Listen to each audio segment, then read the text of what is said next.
Selamat pagi anakku semua, sehat-sehat ya dan penuh semangat. Hari ini kita akan melanjutkan pelajaran kita, yaitu tentang akuntansi perusahaan dagang. Kalau pada pertemuan yang lalu kita sudah mempelajari cara mencatat persediaan barang dagang, masih ingat kan? Ada dua pilihan metode, yaitu metode perpetual dan metode fisik ya. Nah, dan kamu sudah mempraktekkan dengan membuat contoh masing-masing. Untuk memudahkan kita menguasai materi-materi akuntansi, ya, pertama berikan hati. Berikan hati. Kalau bahasa kalian, kepo, pengen tahu, ya. Nah, jadi dari keinginan kita sendiri untuk memahami setiap topik yang kita bahas itu akan sangat mempermudah diri kita sendiri, karena kita yang ingin rindu menguasai pengetahuan itu. Jadi setiap pokok bahasan, ya, setiap pokok bahasan usahakan sampai mengambil kesimpulan, oh begitu caranya gitu ya. Nah, hari ini kita akan menjurus kepada yang akan kita praktekkan di buku praktek kalian ya.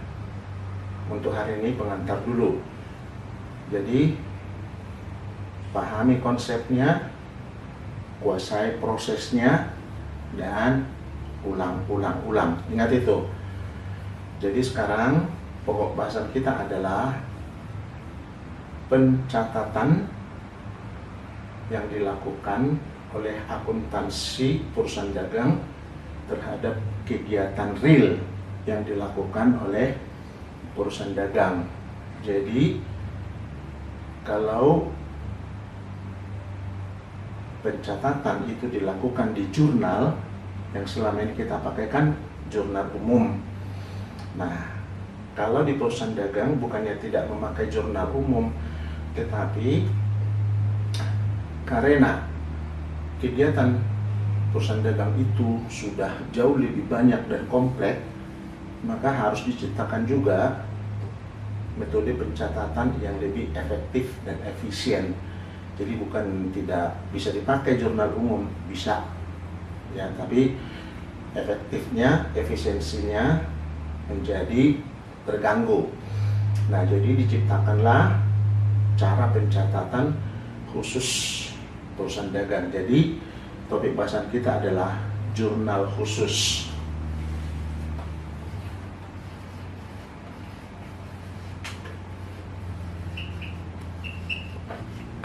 Ya, jurnal khusus.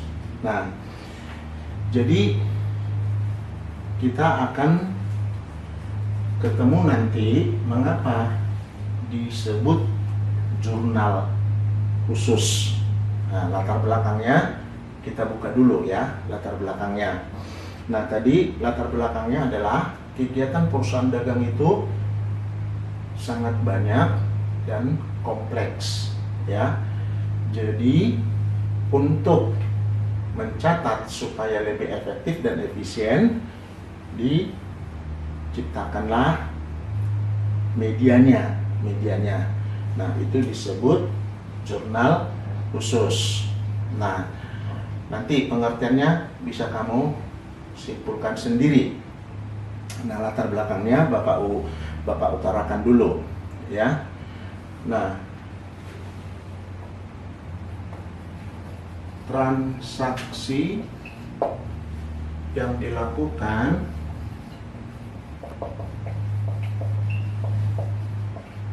oleh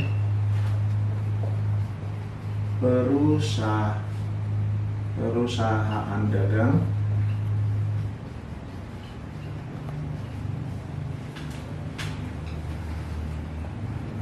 dibagi menjadi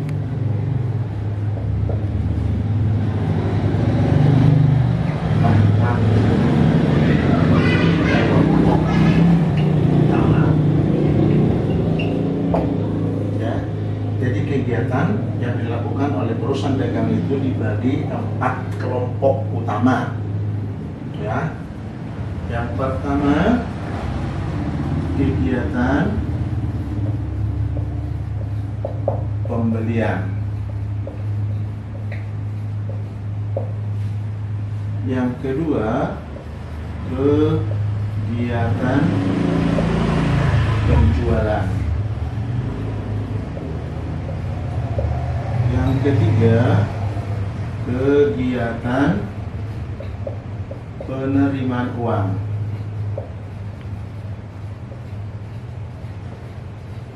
Yang keempat, kegiatan pengeluaran uang. Nah, jadi semua kegiatan yang dilakukan oleh perusahaan dagang itu kita sebut tadi, kita bagi menjadi 4 kelompok utama, yaitu kegiatan pembelian, kegiatan penjualan, kegiatan penerimaan uang, kegiatan pengeluaran uang. Kalau ada utama, berarti ada yang di luar utama toh. Nah, yang di luar utama itu, ya, itu kita sebut kegiatan lain,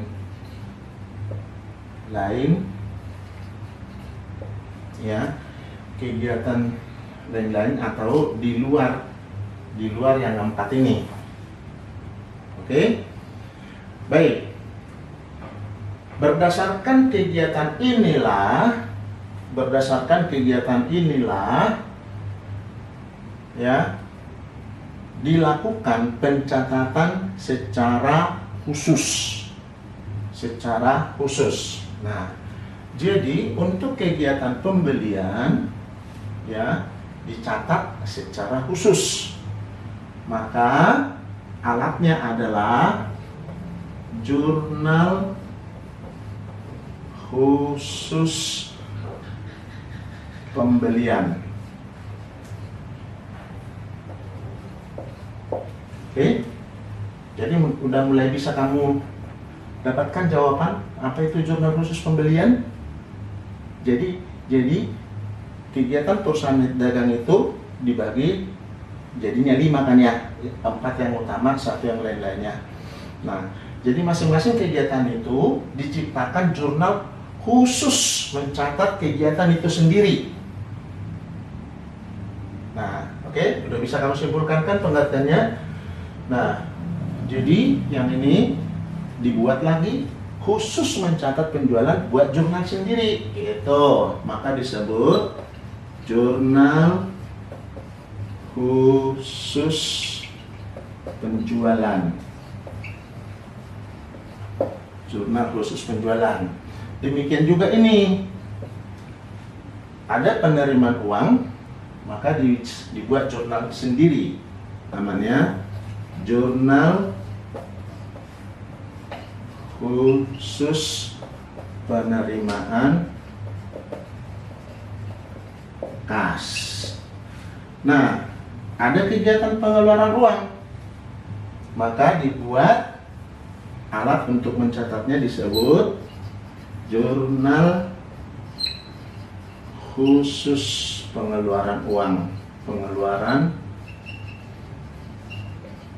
kas. Oke, jadi karena dikelompokkan, maka diciptakan alat mencatatnya khusus masing-masing pembagian kegiatan yang dilakukan perusahaan dagang itu. Nah, bagaimana yang ini? Di luar angka 4 ini ada kegiatan bukan pembelian, bukan penjualan, bukan penerimaan uang, bukan pengeluaran uang, maka larikan ke sini, itu maksudnya. Nah, ini nama jurnalnya jurnal memorial. Nah, ini disebut juga jurnal umum. Nah, jadi di perusahaan dagang juga dipakai jurnal umum, tapi di luar yang 4 kegiatan utama. Oke, paham? Nah, jadi sekarang ada berapa kegiatan perusahaan dagang? Jadi 5 kan ya? 4 utama, 1 di luar yang 4 itu disebut kegiatan lain-lain. Nah, sekarang kita pahami konsepnya, ya.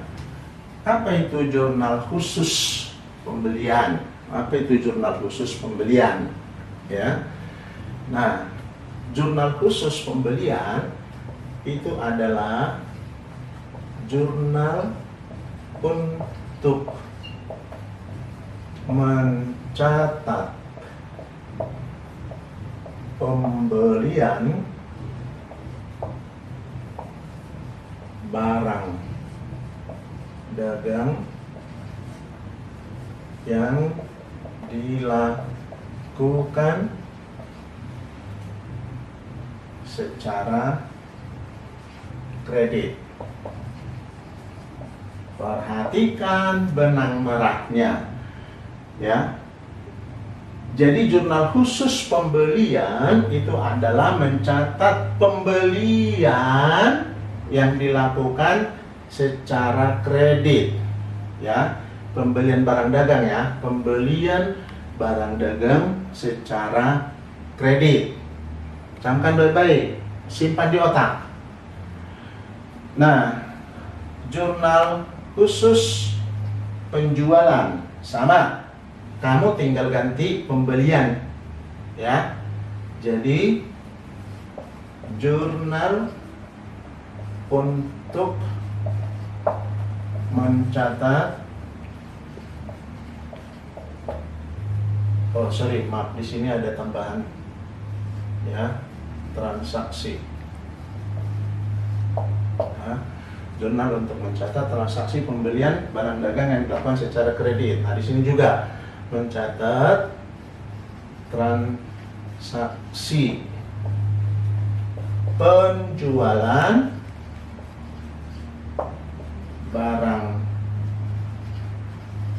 dagang yang dilakukan secara kredit. Nah, jadi kalau untuk pembelian dan penjualan, ya, yang dimasukkan nanti ke sini adalah pembelian dan penjualan yang dilakukan secara kredit. Ingat ya, secara kredit. Nah, kemudian kalau ke sini, ya, sudah gampang kita buat pengertiannya. Kan namanya penerimaan uang, ya. Penerimaan uang. Jadi setiap ada uang masuk, tugasnya apa? Dicatat ke jurnal penerimaan kas. Jadi jurnal untuk mencatat transaksi penerimaan uang.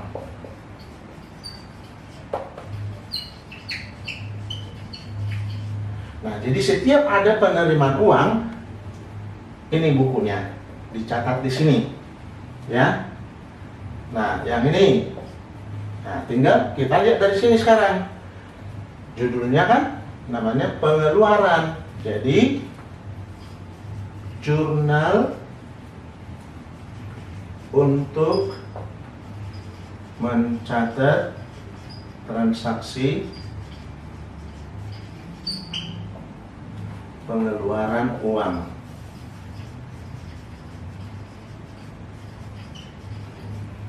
Oke? Baik. Yang 4 kegiatan utama sudah kita sebutkan pengertiannya. Sekarang kalau jurnal memorial atau jurnal umum untuk apa, ya? Itu adalah untuk mencatat di luar yang 4 kegiatan utama, di luar, ya. Nah, apa itu? Bukan pembelian, bukan penjualan, bukan penerimaan uang, bukan pengeluaran uang. Langsung bertanya, apa itu? Ya. Nah, jadi itu antara lain adalah jika terjadi retur penjualan, jika terjadi retur pembelian, ya. Contohnya, ya, yang dua ini, jika terjadi retur penjualan, jika terjadi retur pembelian. Nah, ada lagi yang lain. Kalau di sini kan mencatat barang dagang, ya, barang dagang, ya, barang dagang. Nah, kalau ada pembelian di luar barang dagang ini, ya, nanti kita lihat, ya, itu bisa dilakukan di sini, ya. Atau kalau nanti diputuskan manajemen harus dicatat di jurnal umum, nah itu keputusannya. Nah, jadi nanti akan kita lihat bagaimana prosesnya. Tapi untuk sekarang kita masuk ke konsep-konsepnya dulu. Oke, sampai di sini udah jelas? Semoga ya. Nah, karena virtual kita nggak bisa dialog langsung, ya. Nah, tapi dengan kalian mengikuti penjelasan saya akan mempermudah kalian memahami. Oke, sampai di sini kita akan sambung pada yang berikut. Karena apa? Kita akan masuk nanti ke praktek. Tapi untuk pertemuan kita kali ini, konsep-konsepnya dulu kita pahami. Oke, paham ya? Baik, kita akan lanjut. Bentuk-bentuknya, ya, bentuk-bentuknya, karena nanti kan untuk dipraktekkan, ya. Bapak hapus ya. Nah, kita lihat sekarang bentuknya masing-masing, ya. Tapi ingat, bentuknya ini tidak saklek, artinya apa? Bisa kita buat sesuai kebutuhan. Nah, yang pertama tadi apa? Jurnal pembelian, kan?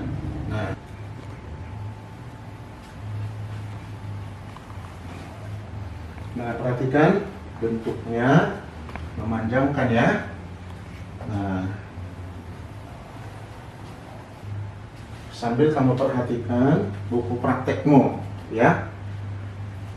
Nah, perhatikan, kita kasih nama jurnal pembelian. Kemudian karena sumber data itu di akuntansi harus jelas, maka dikasih halaman 1. Oke. Nah, sekarang perhatikan kolom-kolomnya. Yang pertama, kolom tanggal. Kemudian nomor bukti. Kemudian keterangan. Kemudian referensi, ya. Nah, sisanya ini adalah untuk kolom debit dan kredit, ya, untuk kolom debit dan kredit. Nah, untuk kolom debit dan kredit, ya, kolom debit ini apa-apa saja yang dibeli, ya. Nah, kalau itu barang dagang, maka kolomnya adalah pembelian. Kalau ada dibeli yang bukan barang dagang, kalau sering terjadi, buka kolom lagi. Tapi kalau jarang terjadi, nggak perlu dibuka kolom, tapi disediakan tempat. Nah, ini adalah kolom serba-serbi. Nah, kolom serba-serbi itu isinya adalah nama rekening, kemudian referensi, kemudian jumlah. Nah, sekali lagi, kalau ada dibeli selain barang dagang tapi sering terjadi, harus dibuka kolom khusus, ya. Tapi kalau tidak sering terjadi, jangan dibuka, tapi sediakan tempatnya, namanya serba serbi. Jadi apa-apa yang dibeli tapi jarang, masukkan ke sini di luar barang dagang, ingat itu. Nah, sedangkan untuk kredit itu adalah untuk kolom hutang dagang. Oke. Nah, jadi apa tadi yang dicatat ke jurnal pembelian? Ayo. Pembelian barang dagang atau transaksi yang dilakukan secara kredit. Nah, kalau pembelian ini adalah ya khusus barang dagang. Kalau ada dibeli di luar barang dagang, ya, penjelasan pertama Bapak tadi, kalau memang disetujui itu dilakukan di jurnal umum, silakan. Tapi kalau tidak, masukkan ke sini, tetapi sediakanlah tempat, gitu maksudnya. Oke. Nah, jadi di luar barang dagang, jadi artinya ingat ya, hanya pembelian barang dagang yang masuk ke sini. Oke. Nah, di luar barang dagang, kalau ada yang beli, kalau sering buka kolomnya, kalau jarang nggak usah dibuka, tapi masukkanlah ke serba serbi. Nah, di kredit hanya utang dagang, karena apa? Ya, pembeliannya dilakukan secara kredit. Oh, ada yang ketinggalan ya Bapak ya, maaf, ada yang ketinggalan. Ya, Bapak buka lagi di sini kolom syarat, baru keterangan. Karena kemarin kita udah pelajari setiap yang berhubungan dengan transaksi perusahaan dagang, kalau itu kredit pasti ada syarat pelunasannya, maka tuliskan di sini. Oke, baik, udah bisa dilihat gambaran jurnal pembelian. Tapi ingat ya, jurnal pembelian ini dibuat sesuai dengan kebutuhan. Jadi kolom-kolom yang di sini nih boleh dimodifikasi ya, paham? Nah, ingat tadi yang saya jelaskan, pembelian itu hanya digunakan untuk pembelian barang dagang. Di luar barang dagang tidak boleh masuk ke sini, tegas ya? Di luar barang dagang nggak boleh masuk ke sini. Nah, kalau ada dibeli, sering terjadi, buka lagi kolomnya. Tapi kalau jarang terjadi, masukkan ke kolom serba-serbi, oke? Baik, sekarang kita lihat jurnal penjualan. Bapak hapus ya.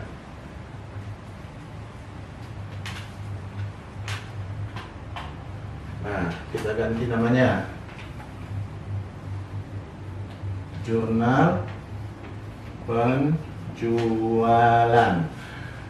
Nah, kalau jurnal penjualan tidak sepanjang atau sepanjang jurnal pembelian, ya.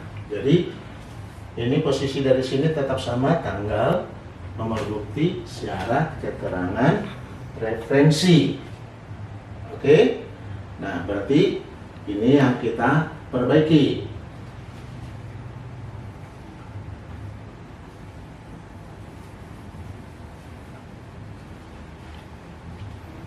Nah, ini kalau untuk pembelian itu halaman 1.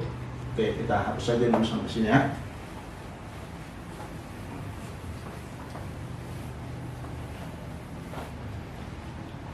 Nah, kalau jurnal penjualan itu lebih simpel dari jurnal pembelian karena isinya hanya 2, ya, debit, kredit. Di debitnya, kalau penjualan dilakukan kredit, itu akan menimbulkan piutang.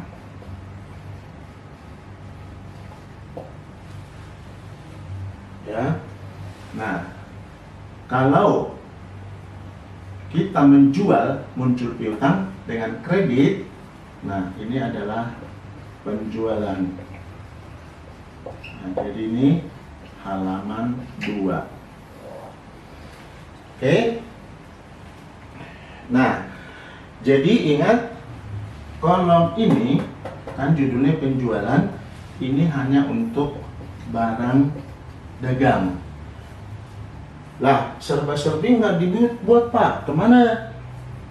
Bisa kalau larikan ke jurnal umum. Jadi kalau di sini nggak disediakan serba-serbi, kalau misalkan ada dijual yang bukan barang dagang, itu bisa larikan ke jurnal umum, ya, paham ya? Nah, perhatikan untuk jurnal penjualan, kolom debitnya piutang, kolom kreditnya penjualan. Paham ya? Baik. Sekarang bagaimana kalau jurnal penerimaan kas? Oke. Jurnal penerimaan kas. Berarti kita buat tadi ya. Nah, kalau dari sini ya sampai di referensi sama. Berarti yang Bapak hapus yang ini aja ya.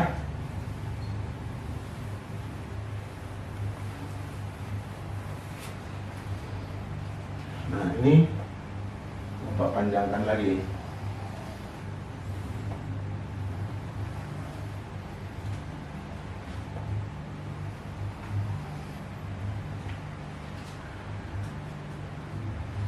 Berarti tadi halaman 1 pembelian, halaman 2 penjualan, ini halaman 3.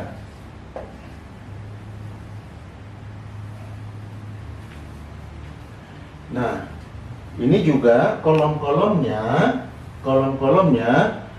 kalau sering terjadi harus dibuka. Kalau jarang terjadi nggak usah dibuka kolomnya, ya. Nah, debit, kredit. Jadi ingat, walaupun ini panjang, namanya jurnal, hanya ada 2 sisinya, debit dan kredit. Nah, di debit ini dari mana saja dia memperoleh pendapatan yang sering terjadi buka kolom khusus.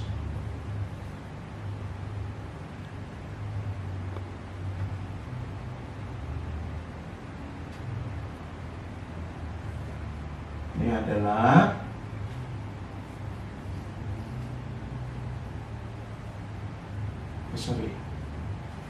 ini udah jurnal penjualan ya.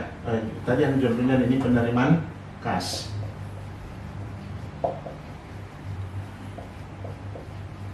Jurnal penerimaan kas. Debitnya adalah kas, kemudian potongan penjualan, ya, ini yang di debit. Kemudian kreditnya sumber pemasukan ke kas itu yang sering terjadi.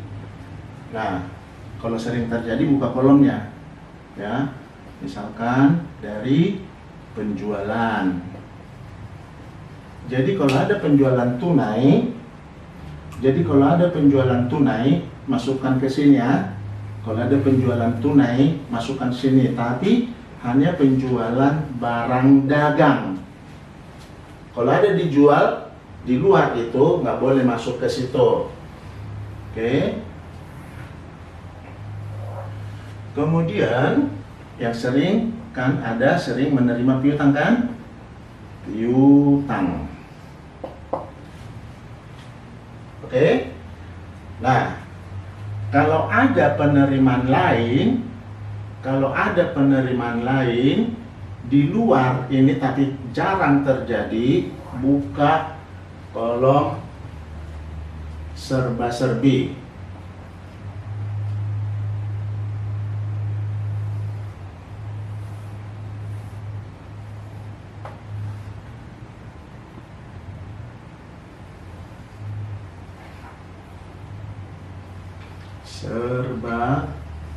serbi, kolomnya nama rekening, referensi, jumlah. Nah, inilah gambar jurnal penerimaan kas. Jadi posisi kas dan potongan penjualan di debit, perhatikan itu. Sedangkan posisi kredit, dari mana sumber penerimaan ini? Jadi bisa dari penjualan, tapi ingat, ini hanya untuk penjualan barang dagang. Kemudian ada penerimaan piutang. Penerimaan piutang kan sering terjadi, maka buka kolom. Kalau ada penerimaan lain di luar ini tapi jarang terjadi, masukkanlah ke sini. Paham ya? Oke, baik. Udah 3 jurnal kita gambar. Perhatikan bentuknya, ya. Usahakan kalau kamu yang namanya menguasai materi harus bisa menggambar secara otomatis. Ya, kalau mau dibuat sendiri. Nah, jadi apa-apa yang harus kamu kerjakan dan bagaimana cara kerjanya, ya, ikutilah penjelasan itu baik-baik dan buku petunjuk yang sudah Bapak bagikan. Yang keempat tadi apa? Jurnal pengeluaran kas. Bapak ganti namanya ya.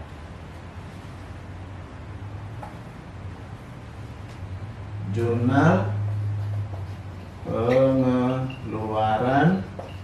kas. Nah, berarti ini adalah halaman 4. Ya. Sampai di sini, tetap ya, sampai di sini yaitu tanggal, nomor bukti, syarat, keterangan, referensi. Nah,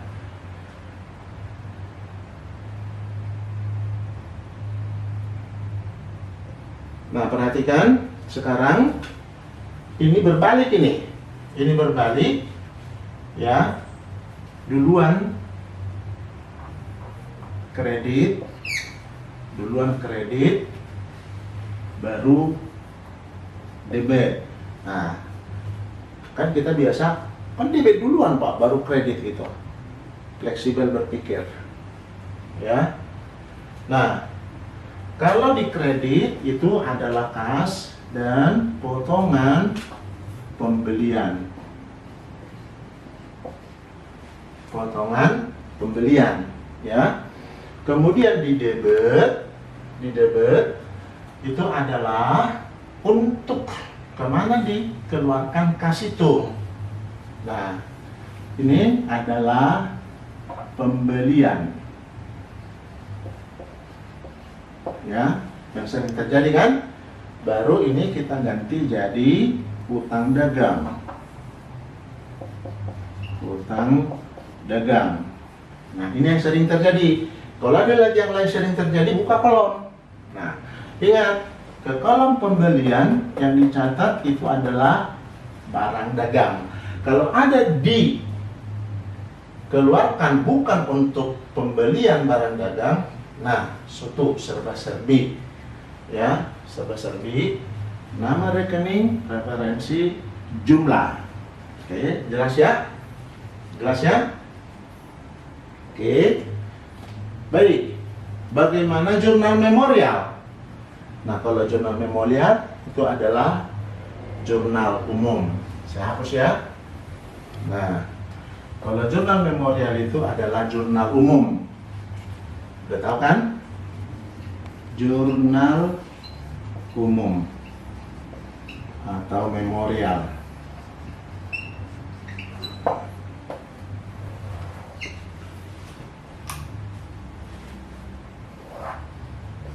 Tanggal,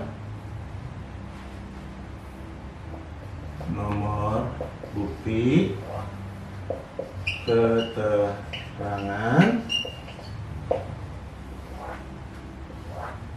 referensi, kemudian isinya hanya debit kredit. Nah, ini halaman 5. Begitu. Nah, Kalau yang dicatat ke jurnal umum atau memorial adalah di luar yang keempat tadi, yaitu bukan pembelian, bukan penjualan, bukan pengeluaran uang, bukan penerimaan uang, maka catatlah kemari. Oke, mekanismenya adalah yang sudah kita pelajari di perusahaan dagang, ya. Yang dicatat di sini adalah nama-nama rekening yang di debit dan di kredit. Oke. Nah, demikian anakku semua, kita sudah memberikan pengantar tentang konsep apa yang dilakukan oleh perusahaan dagang untuk mencatat transaksinya. Ingat, mereka menggunakan jurnal khusus. Jurnal khusus itu mencatat kegiatan-kegiatan yang dicatat secara khusus. Nah, kegiatan itu dikelompokkan jadi empat utama. Nah, kegiatan apa itu? Kegiatan pembelian, catat sendiri, namanya jurnal khusus pembelian. 2. Kegiatan penjualan, catat di jurnal penjualan. Kegiatan penerimaan uang, catat di jurnal penerimaan kas. Kegiatan pengeluaran uang, catat di jurnal pengeluaran kas. Di luar yang 4 itu, sediakan juga alat untuk mencatat, namanya jurnal memorial. Oke? Yang di sini dicatat bukan pembelian, bukan penjualan, bukan penerimaan uang, bukan pengeluaran uang. Contohnya tadi Bapak bilang apa? Jika terjadi retur pembelian dan retur penjualan. Nah, karena tadi di jurnal penjualan tidak disediakan ada penjualan di luar barang dagang, bisa kamu larikan ke sini. Jadi ini sifatnya fleksibel. Oke?